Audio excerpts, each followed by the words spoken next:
সনাতন ধর্ম অনুসারে কয়টি পুরাণ রয়েছে এবং সেগুলির নাম কি? আমাদের সনাতন ধর্ম অনুসারে আমাদের প্রধান পুরাণ হচ্ছে 18টি, যাকে মহাপুরাণ বলা হয়। সে 18টি পুরাণের নাম কি আমি বলছি। আমাদের 18টি পুরাণকে 3 ভাগে বিভক্ত করা হয়েছে: সাত্ত্বিক পুরাণ, রাজসিক পুরাণ এবং তামসিক পুরাণ। প্রথম 6টি পুরাণ হচ্ছে সাত্ত্বিক পুরাণ, বিষ্ণু পুরাণ, ভাগবত পুরাণ, পদ্ম পুরাণ, গরুড় পুরাণ, বরাহ পুরাণ এবং নারদীয় পুরাণ। তারপর হচ্ছে রাজসিক পুরাণ।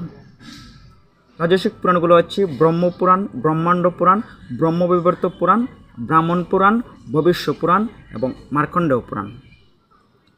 এবং সর্বশেষ হচ্ছে চৈত্য পুরাণ, যাকে তামসিক পুরাণ বলেও আখ্যায়িত করা হয়। সেগুলো হচ্ছে শিব পুরাণ, লিঙ্গ পুরাণ, অগ্নি পুরাণ, মৎস্য পুরাণ, কুর্ম পুরাণ এবং স্কন্দ পুরাণ। এই 18টি পুরাণ নিয়েই আমাদের সনাতন ধর্মের মহাপুরাণ। নমস্কার।